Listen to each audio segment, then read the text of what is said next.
Voilà, bonsoir, très heureux de vous retrouver devant vos écrans dans cette soirée où nous voulons aborder le thème de la prière. Et l'apôtre Paul pouvait bien dire à Timothée dans sa première lettre au chapitre 2, verset 8, « Je veux donc que les hommes prient en tout lieu en élevant des mains pures, sans colère ni mauvaise pensée. » Voilà bien une invitation, une exhortation que nous adresse l'apôtre Paul à nous adresser directement au Seigneur, à pouvoir le chercher, à pouvoir le prier, sachant que Dieu n'est pas sourd aux requêtes et aux besoins de ses enfants. Dieu nous aime et l'assurance que nous avons, c'est de dire, eh bien, je suis un enfant de Dieu et je désire absolument eh bien, que la grâce et le secours de Dieu me soient accordés par le moyen, le canal, la communication qu'est la prière.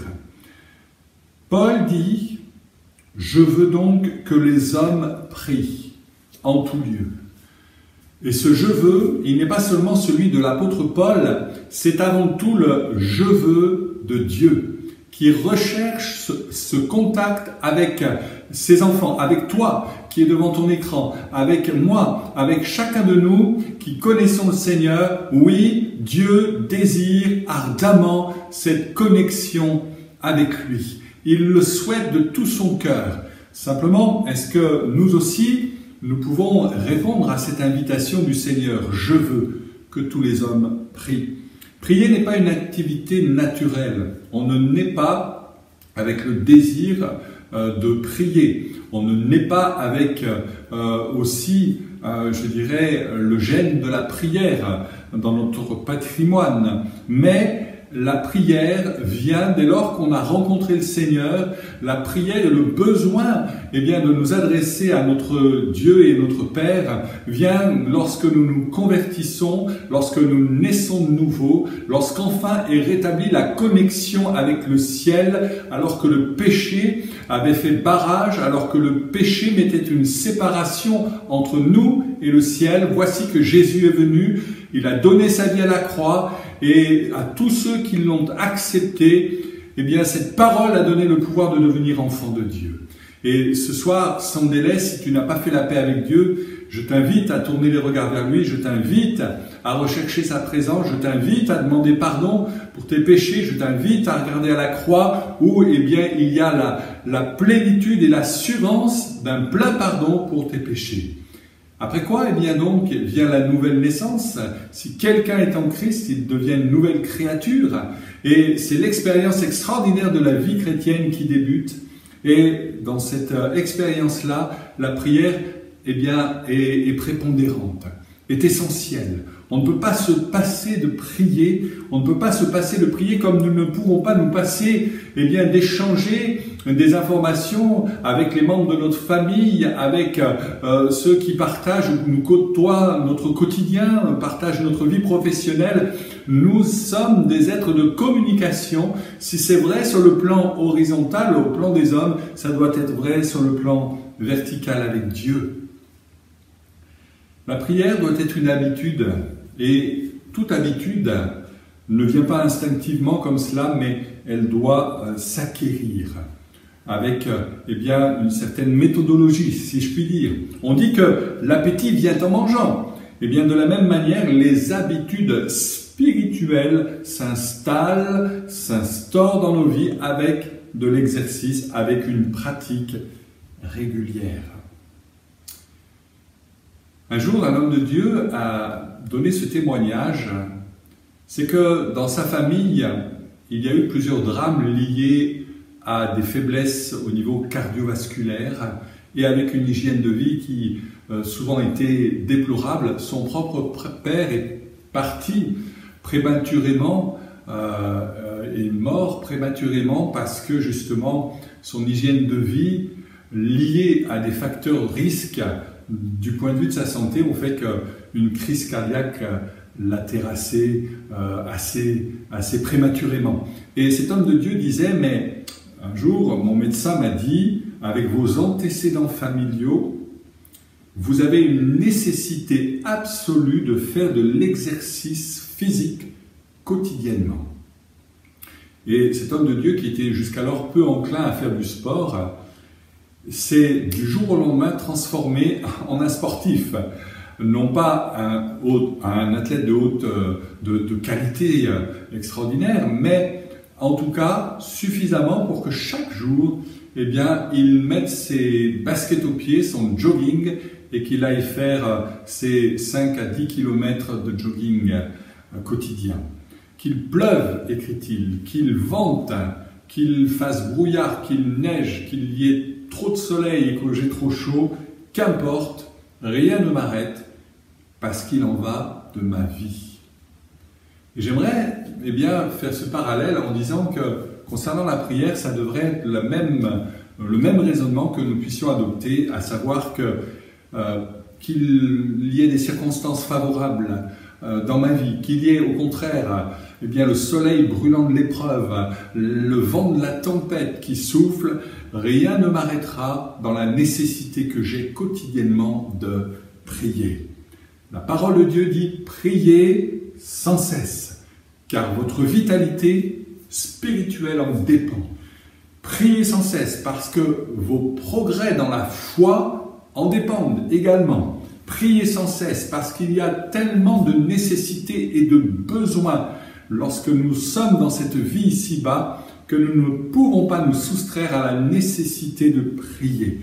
Et peut-être que simplement c'est le premier pas qui est le plus difficile. Vous connaissez peut-être ce proverbe chinois qui dit que quelle que soit la longueur du chemin à parcourir, tout commence par un premier pas. Ce premier pas, on va essayer de le chercher ensemble. On va essayer de le chercher. Nous allons aller dans Matthieu chapitre 6 et nous allons lire ce que Jésus dira lui-même sur le sujet de la prière. Il dira au verset 5, Matthieu 6, « Lorsque vous priez, ne soyez pas comme les hypocrites, qui aiment à prier debout dans les synagogues et au coin des rues pour en être vus des hommes. Je vous le dis en vérité, ils reçoivent leur récompense. Mais quand tu pries, entre dans ta chambre, ferme ta porte et prie ton Père qui est là dans le lieu secret. Ton Père qui voit dans le lieu secret te le rendra. En priant, ne multipliez pas de vaines paroles comme les païens qui s'imaginent qu'à force de paroles, ils seront exaucés. Ne leur ressemblez pas, car votre Père sait de quoi vous avez besoin avant que vous le lui demandiez. Voici donc comment vous devez prier. Notre Père, qui es aux cieux, que ton nom soit sanctifié, que ton règne vienne, que ta volonté soit faite sur la terre comme elle l'est au ciel. Donne-nous aujourd'hui notre pain quotidien, pardonne nos offenses comme nous aussi nous pardonnons à ceux qui nous ont offensés. Ne nous induis pas dans la tentation, mais délivre-nous du malin. Car c'est à toi qu'appartiennent dans tous les siècles le règne, la puissance et la gloire. Amen. On connaît évidemment ce récit de l'Écriture et ici nous avons le canevas de prière, un modèle de prière que Jésus nous a laissé. Et la question que je vous pose, c'est: voulez-vous que votre vie de prière devienne essentielle à votre vie? Souhaitez-vous faire de la prière la priorité de votre vie chrétienne? Souhaitez-vous remporter des victoires? Et imaginez qu'il y ait sur le théâtre d'une guerre une troupe qui veuille remporter la victoire, mais sans aller sur le champ de bataille. C'est impossible. On ne peut pas remporter de victoire sans qu'il y ait au préalable un combat qui soit conduit, qui soit mené, non pas avec les armes charnelles, mais avec les armes de Dieu, les armes spirituelles, étant remplies du Saint-Esprit, étant investies de l'autorité de Christ sur notre vie, ayant la possibilité de marcher sur les scorpions, de boire des breuvages sans qu'il ne nous soit fait aucun trouble et dommage. Dieu est puissant pour agir, pour manifester sa grâce. et pour nous apporter eh bien, le secours dont nous avons besoin par le Saint-Esprit. Ce n'est pas nous seulement qui manions les armes de Dieu, mais notre bras est conduit et dirigé par le Saint-Esprit. Notre prière est influencée directement par l'influence du Saint-Esprit en nous, et nous ne prions pas comme battant l'air futilement, mais nous prions efficacement. Nous adressons eh bien, des requêtes en direction du ciel qui vont atteindre le cœur de Dieu, parce que nous avons cette communion avec lui, parce que nous le connaissons, parce que nous marchons dans ses voies, parce que nous souhaitons voir la gloire de Dieu, comme Moïse a pu dire, eh bien, je souhaite voir ta gloire, montre-moi ta gloire. Et Dieu lui a répondu favorablement. Et Dieu lui a montré un aspect de sa gloire, pas non plus toute sa gloire, sans quoi Moïse aurait été consumé devant la toute majesté de Dieu, mais eh bien, il a pu voir et constater la grandeur et la magnificence de Dieu. C'est ce que je veux pour ma vie, c'est ce que je souhaite que vous puissiez désirer ardemment pour votre vie également. Et nous ne pouvons pas remporter encore une fois de bataille sans la prière. Lorsque Josué était dans le combat de la plaine contre Amalek, vous savez que Moïse a compris rapidement qu'il y avait un lien entre eh bien, la finalité, la manière dont les choses allaient se dérouler dans la plaine et la façon dont lui se tenait sur la colline en train de prier, en train d'élever les bras. Et tant que ses bras étaient levés, eh bien, Josué remportait le dessus sur Amalek, tandis que lorsque ses bras, par la fatigue, eh bien, retombaient le long du corps, c'est Amalek qui, lui, prenait le dessus sur le peuple hébreu. Et Moïse a très vite saisi qu'il y avait une incidence immédiate entre le fait qu'il prie et le déploiement de la puissance de Dieu au travers de l'armée d'Israël pour repousser les assauts de l'ennemi. De la même manière, l'incidence est directe. Quand tu pries, l'enfer recule. Quand tu pries, l'adversaire bat en retraite. Quand tu pries efficacement, selon le conseil et la volonté de Dieu, l'adversaire est mis en déroute. C'est ce qui s'est passé. Et Moïse a eu besoin d'Aaron et Our pour soutenir ses bras, pour te dire aussi que ce soir, tu n'es pas seul, alors que nous allons bientôt prier. Eh bien, nous croyons que l'unité des chrétiens dans la prière est une force irrésistible qui fait avancer, progresser le royaume de Dieu. Veux-tu, je répète la question, que la prière devienne la chose essentielle pour ta vie? J'ai vu récemment une vidéo sur YouTube qui mettait en évidence 2 patineurs sur glace, et non des moindres. Il s'agit eh bien, du couple Papadakis-Cizeron, le couple français, quadruple champion du monde. Et j'ai été émerveillé de voir avec quelle aisance ils pouvaient eh bien, faire toutes sortes de figures au rythme de la musique et dans une synchronisation absolument redoutable, phénoménale.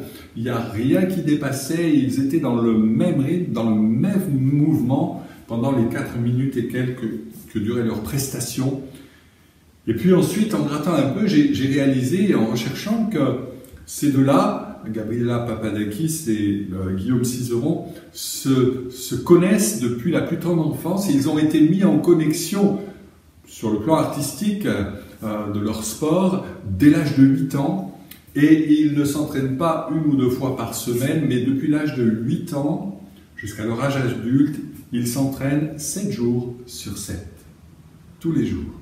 Il y a un temps d'entraînement, tellement la discipline est exigeante, tellement c'est le petit détail qui fait que la note sera moins importante ou plus importante que les adversaires. Je crois que de la même manière, il nous faut trouver et rechercher cette excellence dans la vie de prière. Recherchez et trouvez votre rythme. Sans régularité, vous n'obtiendrez jamais une habitude. Et il va falloir repousser toutes sortes d'obstacles, un peu comme cet homme de Dieu, dans l'obligation de faire du sport pour entretenir son cœur, et qui va dire, eh bien, qu'il neige, qu'il vente, quelles que soient les possibles excuses que je pourrais m'imaginer, eh bien malgré cela, je persévère, je continue, je vais jusqu'au bout, je m'habille en conséquence et je sors dehors, je cours. Et de la même manière pour la prière, on peut se trouver une multitude d'excuses, mais à un moment donné, il faut savoir ce que l'on veut. Et si nous voulons progresser en maturité spirituelle, en capacité de perforer les lignes de l'ennemi au plan spirituel, il va falloir rechercher cette régularité dans la prière. Je ne vous dis pas du jour au lendemain de prier 4 heures, comme cet homme de Dieu a certainement dû commencer à courir 1 kilomètre, et certainement était-il très essoufflé de cela. Et puis progressivement, il a pu monter en cadence, il a pu allonger les distances, parce qu'une certaine forme d'accoutumance, d'aide et de mise en place de son organisme a pu permettre cela. De la même manière, tu peux prier ne serait-ce que 10 minutes par jour, mais fais-le tous les jours, régulièrement. Ne te soustrais pas à cette obligation. Désire-la comme un élément vital et essentiel. Comme quelqu'un a pu dire, la prière est la respiration de l'âme. Et nous ne pouvons pas vivre sans respirer. 10 minutes. Et puis après, peut-être ce sera 20 minutes. Peut-être qu'après, tu y prendras tellement goût que ce sera une demi-heure. Et ainsi de suite, pour entrer dans une perspective d'habitude d'hommes et de femmes de prière. Priez régulièrement. C'est ce que dit Jésus, au fond, quand il dit à ses disciples, quand vous priez. Il n'a pas dit si vous priez, mais quand vous priez, soulignant par là que déjà les disciples s'adonnaient à la prière. Ils ne savaient pas trop comment parfois s'y prendre, mais ils s'adonnaient à la prière régulièrement. Priez également dans le secret. Mais quand tu pries, entre dans ta chambre, ferme ta porte et prie ton Père. Pourquoi? Parce que, plus que jamais au XXIe siècle, il y a une multitude de distractions qui peuvent nous soustraire à la nécessité de la prière. Et l'idée que Jésus souligne ici, c'est ne résiste pas aux distractions parce que c'est elles qui auront le dessus, mais plutôt soustrais-toi à elles, fuis les distractions possibles, retrouve-toi dans un lieu particulier où tu sais que tu ne seras pas dérangé, mets ton téléphone sur la pause et maintenant recherche la connexion divine. C'est un petit peu ce qu'on retrouve dans le film War Room pour ceux qui l'ont vu et je vous invite, je vous exhorte à regarder ce film War Room où littéralement le titre signifie la pièce pour la guerre spirituelle. C'est là que se retrouve dans le film cette personne âgée qui se retrouve régulièrement en face à face avec le Seigneur. Que ce soit ta chambre à coucher, que ce soit à ton bureau, que ce soit dans un autre lieu de la maison, qu'importe, pourvu que tu sois tranquille, pourvu que tu aies l'assurance de ne pas être dérangé pendant ce temps de face à face avec Dieu. Prie sincèrement. Prie sincèrement. Il est dit, lorsque vous priez, ne soyez pas comme les hypocrites qui aiment à prier debout dans les synagogues au coin des rues pour en être vus des hommes. Qu'importe si les hommes ne te remarquent pas en train de prier, pourvu que Dieu te remarque lui. Pourvu que Dieu assiste à cette audience et qu'il te retrouve dans le lieu secret. Et puis, ne multiplie pas de vaines paroles, mais pense à ce que tu dis au Seigneur. Évite et raye de ta liste de mots tous les clichés qui ne servent à rien, toutes les formules pompeuses ou religieuses dont Dieu n'a que faire. Parle comme tu parlerais à un ami. Parle de cœur. Parle par le cœur. La Bible dit dans Psaume 62, verset 9, « Répandez vos cœurs en sa présence. » Et c'est vraiment ce que Dieu t'invite à faire. Quand tu pries, ne cherche pas des formules alambiquées, ne va pas dire à toute bout de phrase « Seigneur mon Dieu des cieux » ou « Dieu d'Israël », mais Parle comme tu parles à un ami. Dis-lui tes tourments, dis-lui tes peines, comme si tu pouvais t'épancher sur l'épaule de ton meilleur ami, de ta meilleure amie. C'est ce que Dieu veut. C'est cette relation sincère et honnête. Et puis, prie précisément. Et c'est tout le canevas de la prière qui va suivre, où Jésus, eh bien, donne des éléments qui doivent nous aider dans la façon dont nous avons à prier. Notre Père qui es aux cieux, que ton nom soit sanctifié, etc. Et quand on regarde un petit peu ce modèle de prière laissé par Jésus, on s'aperçoit que la prière est tout sauf une liste de courses. Où, eh bien, on pourrait prier en disant « Père, je te prie de bénir un tel pour son mal de pied, Père, et je raye dans la liste. Seigneur, je te prie de bénir ma voisine parce qu'elle a mal à ses dents, et je raye la liste, Père, etc. » Non, non, c'est pas une liste de courses, mais la prière devrait comporter toutes nos prières, puisque Jésus en donne le modèle, devrait comporter ces éléments suivants. Une part de louange, que ton nom soit sanctifié, car c'est à toi qu'appartiennent le règne, la puissance et l'autorité. Donc, une part de louange, une part d'acte de soumission, que ta volonté soit faite sur la terre, autrement dit, dans ma vie, Seigneur, puisque je suis ton enfant. Et puis, un temps de demande et de confession. On demande pour le pain quotidien, on confesse qu'une personne nous a offensés et qu'on a peut-être un problème à régler avec cette personne-là. Donc il y a une part de louange, elle peut être chantée dans ce temps de prière, une part d'acte de soumission, une part de demande et de confession. Alors, pour conclure, vous savez, vous pouvez lire tous les livres possibles et imaginables sur le sujet de la prière, et il en existe beaucoup. Vous pouvez écouter sur YouTube toutes sortes de messages sur la puissance de la prière, sur les dimensions de la prière, sur les formes de la prière, et quantité de messages magnifiques, extraordinaires, bénissants, certainement. Mais il y a un moment donné où il va falloir passer à l'action. C'est bien d'écouter, c'est bien de lire, mais à un moment donné, il va falloir, comme cet homme de Dieu, je reviens à son exemple, eh bien, enfiler le jogging, mettre les baskets aux pieds et commencer à courir parce que c'est vital. Et peut-être de dire, eh bien, Seigneur, je veux maintenant entrer dans cette perspective de la prière. Je veux réaliser l'urgence de la prière. Moi qui suis peut-être si peu enclin à prier, moi qui ai tellement l'habitude de me débrouiller seul, à m'imaginer pouvoir solutionner tous mes problèmes seul. Seigneur, donne-moi cette humilité de considérer que cela est faux, que je ne peux pas me subvenir à tous mes besoins. J'ai la nécessité maintenant de venir dans ta présence. Je veux, Seigneur, être et devenir un homme, une femme de prière. Alors, vous savez quoi? Eh bien, on va se mettre à l'action. Maintenant, prions. Seigneur, tu es celui qui nous bénit.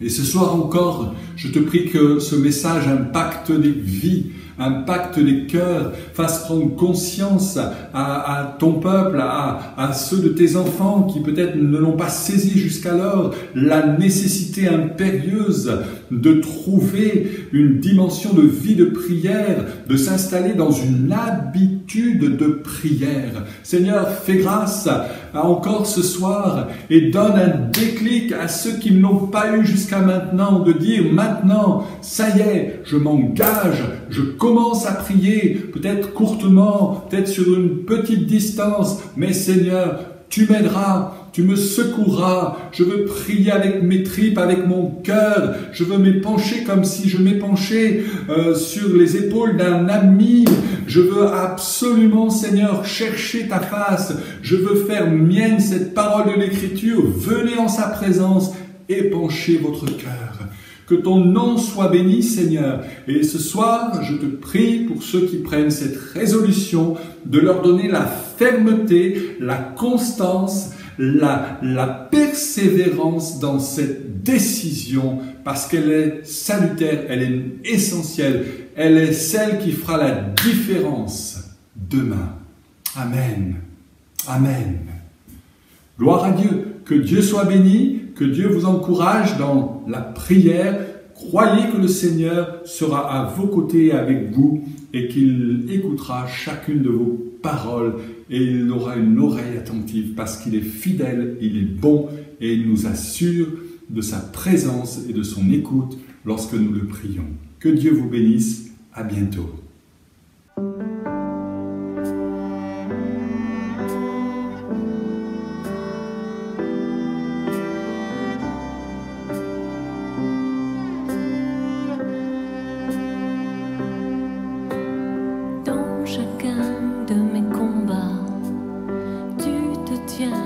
Là devant moi, tu es mon puissant défenseur.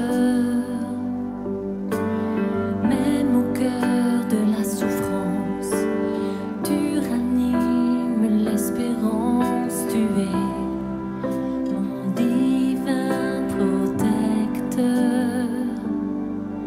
Que ta faveur demeure sur moi et ton esprit guide mes pas.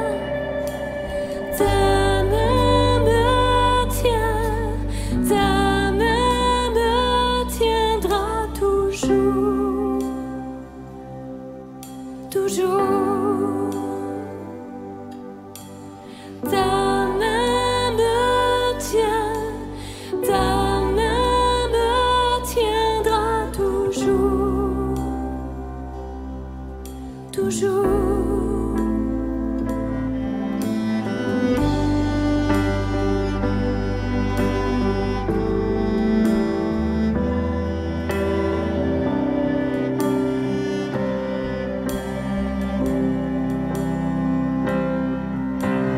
Comme sur moi surgit la nuit, ta lumière resplendit. Tu es mon précieux rédempteur. Même quand tout me sourit, ta présence me réjouit. Tu es le seul roi de mon cœur. Que ta faveur demeure sur moi et ton esprit guide mes pas. Ta main me tient, ta main me tiendra toujours, toujours. Ta main me tient, ta main me tiendra toujours, toujours. Ta main me tient, ta main me tient, toujours. Ta main me tient, ta main me tiendra toujours, toujours.